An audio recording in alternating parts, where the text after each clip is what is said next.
Subscribe now and press the bell icon. Never miss an update. आइए तो हम जान लेते हैं सूचना के बारे में कि सूचना है क्या। उससे पहले हम थोड़ा सा जान लेते हैं कि भाई डाटा होता है। उसमें सूचनाओं के लिए हमें डाटा की आवश्यकता होती है। अब डाटा होता क्या है इसके बारे में आपको हमारी पिछली वीडियो देखनी होगी। वह डाटा है क्या। तो डाटा के बारे में अब हम सूचना पढ़ रहे हैं तो हमें थोड़ी डाटा की जरूरत होती है कि भाई डाटा है क्या। उसके बारे में हम थोड़ी सी जानकारी आपको दे देते हैं ताकि आपको यह समझने में आसानी हो। डाटा है क्या। डाटा होता है जैसे कि हम किसी विद्यालय में जाएं और विद्यालय के छात्रों की सूची मांगते हैं तो छात्रों की सूची में छात्रों के नाम आ गए, छात्रों की सूची में छात्रों के जो रोल नंबर आ गए। उसके अलावा अगर हम छात्रों का डाटा तैयार करते हैं तो उसमें हम देखते हैं छात्र का नाम, छात्र के पिता का नाम, माता का नाम, उसका पता, डेट ऑफ बर्थ, इससे पहले वह कौन से विद्यालय में पढ़ा। ये चीजें क्या कहलाएंगी, हमारे पास जो संचित की गई हैं ये चीजें हमारी डाटा कहलाती है।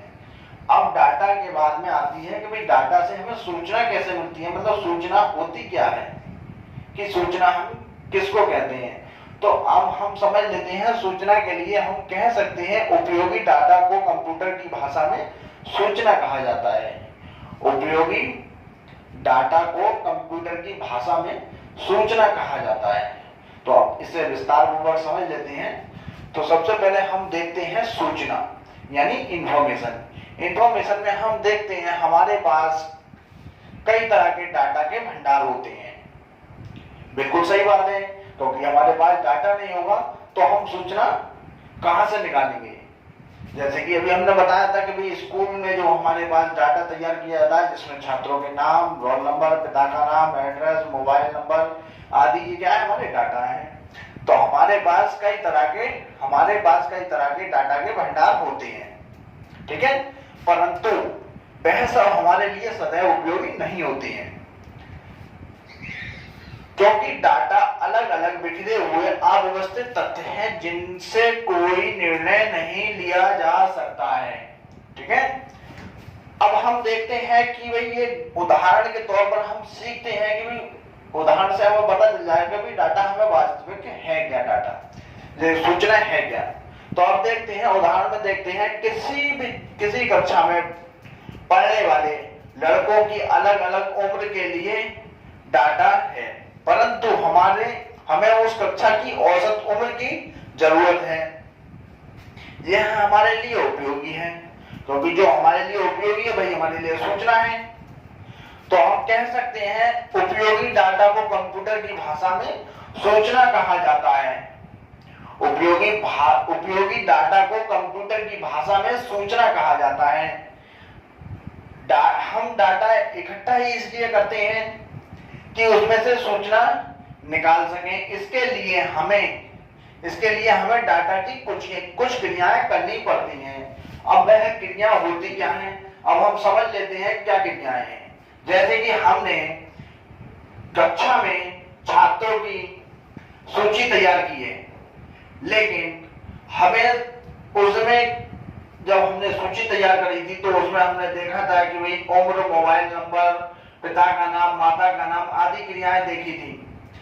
अब जैसे हमने एंट्री करी थी तो उसमें हमने देखा था कि भाई पहले छात्र का नाम, पिता का नाम, माता का नाम, मोबाइल नंबर, एड्रेस आदि क्रियाएं करी थी। तो हमसे मांगा गया है कि भाई इस क्षेत्र से आने वाले छात्र की संख्या बताएं। तो हमें फिर डाटा में जाना होगा और डाटा में जाकर क्या करना होता है कि भाई डाटा में जो हमने छात्रों की सूची तैयार करी है उसमें हम देखेंगे कि जिस क्षेत्र का डाटा या सूचना हमसे मांगी जा रही है उस सूचना के आधार पर हम देखते हैं कि उस क्षेत्र से कितने लोग बिलोंग करते हैं, कितने छात्र उस क्षेत्र से आते हैं। ये तो हमारी पहली सूचना हो गई।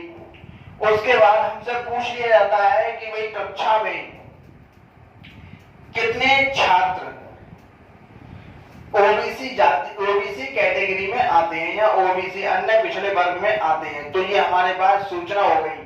तो हम सीधे डाटा में जाएंगे कि भाई डाटा हमने जो तैयार किया है उसमें से वो सूचना ले लेंगे कि भाई इतने छात्र इस जाति से आते हैं। अगली सूचना मान ली जाए कि भाई इस कोई नाम दे दिया जाए कि भाई इस नाम के कितने विद्यार्थी इस कक्षा में हैं।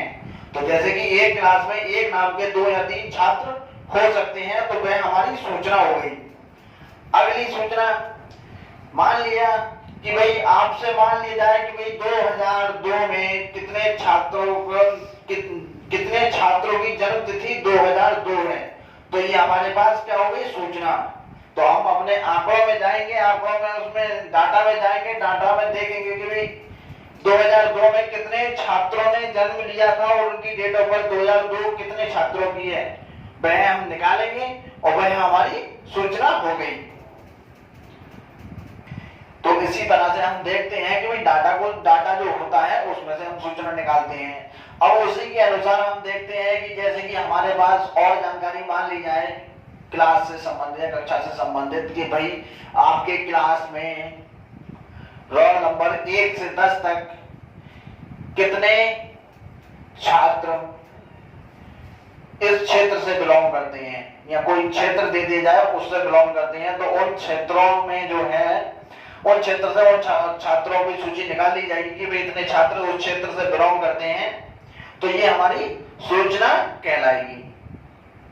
तो आज हमने सीखा सूचनाओं के बारे में कि भाई सूचना जो है डाटा से हमें सूचना कैसे निकाली जाती है और डाटा जो सूचना है हमें किस प्रकार से प्राप्त होती है। आज के लिए इस वीडियो के लिए